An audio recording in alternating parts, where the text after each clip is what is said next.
So, I can't believe that today's Boxing Day, and after I had my mac and cheese, I finally got myself a chance to discover why I'm obsessed with wanting to do a review of Ron Howard's The Grinch. Because I'm not going to review the mean one because it's been panned by critics. And I'll do this review just in the nick of time for its 65th birthday.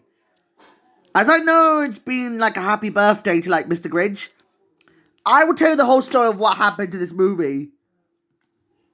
So, what happened is that when the citizens of Whoville were celebrating Christmas, it's like what we imagined that the Grinch, who is voiced by Jim Carrey of The Mask fame, who is also best known for portraying Darth Robotnik from Sonic the Hedgehog 2, who was originally Dr. Jim Botnick, Mario Jim Botnick, and also the Riddler as from Batman Forever, has showed up to pretty much try to ruin Christmas for everyone. In what the Grinch understood that he comes to Whoville to find a girl named Cindy Lou, who is voiced by what you know that the cast of this movie, Cindy Lou Who, is voiced by Taylor Momsen, and Martha May, voiced by Christine Baranski. Mayor Augustus is Jeffrey Tambor. Josh Ryan Evans is also his dog. He's also the younger version of Grinch. And Betty Lou Who is Molly Shannon. And Clint Howard is Hubris, who is Ron's son, were all involved in this family movie. For some reason, as the Grinch met Cindy, he notices that he's going on a heist to steal all the presents. And then he finally understood about, along with his dog Max, they noticed that Christmas doesn't come from the store, it comes from his heart. And he has to pretty much take back all of those presents before sunrise could happen.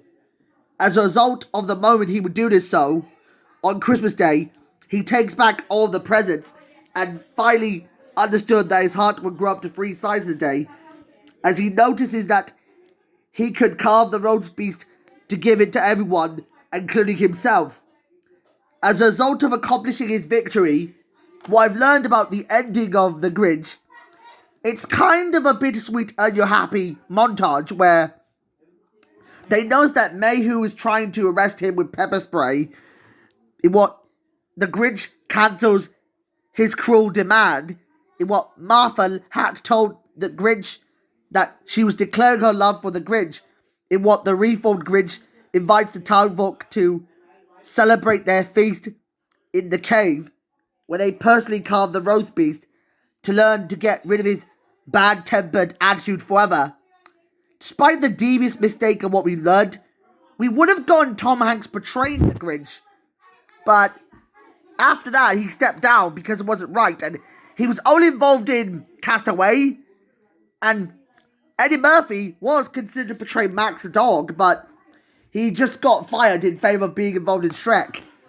When it first got released on November 8th, 2000, it was an instant success, earning $345.1 million and a spawn of $123 million, and received some positive reviews of praising Jim Carrey's performance, but it criticised the dark and scary somewhat moments, and there's some considerable acclaim for its source material from the deviation of what we imagined. It became the 6th highest grossing movie, and also 2nd highest grossing, 3rd highest grossing holiday film, alongside Home Alone and its animated adaptation of that same name from Illumination Entertainment. It won the Academy Award for Best Makeup as it defeated X-Men and Castaway by a landslide. Even though it defeated Chicken Run, and also, despite winning back the crowd of defeating Chicken Run and Road to El Dorado by a landslide, this was probably very sad. It felt like the ending was like a tearjerker, because this ending felt like it was the very last Jim Carrey adventure that we would ever see. It's also probably very sad that this was before The Fast and the Furious would show up a year later in 2001. As I noticed, it never got a sequel, despite being a stillborn franchise. I noticed that How the Grinch Stole Christmas, the entire movie itself inspired Eternal Moonshine of the Simpsons' Mind, the one where Homer discovers he's not the man that he thought he was 15 years before Simpsons World premiered, in what he had a terrifying accident with a dog biting him, that he got sent to the forest on his own, and then he learns that he just tries everything to take back his memories, and nothing worked, and then all of a sudden, he resorts to kill himself to commit suicide by falling from the bridge, and then Bart and Lisa would save him, and then it ends with Homer discovering the true meaning of discovering what he's the man, he could be acceptedly respected to everyone.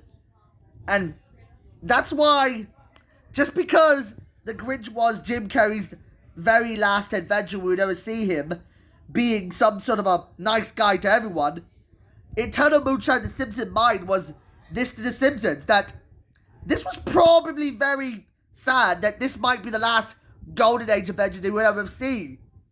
That it's possibly true that this is probably the final time we'll see Homer having an adventure.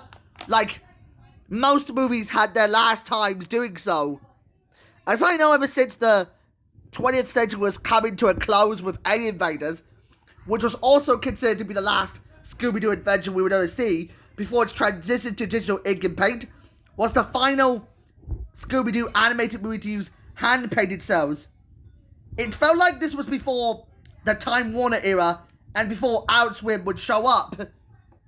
And that's all I could learn from what I saw. It's not like what I saw in Turtles Forever, the one where the Turtles all had their final adventure to defeat their old enemy Krell and save their Turtles from dying before the next chapter of their next adventure would begin with Nickelodeon's TMNT.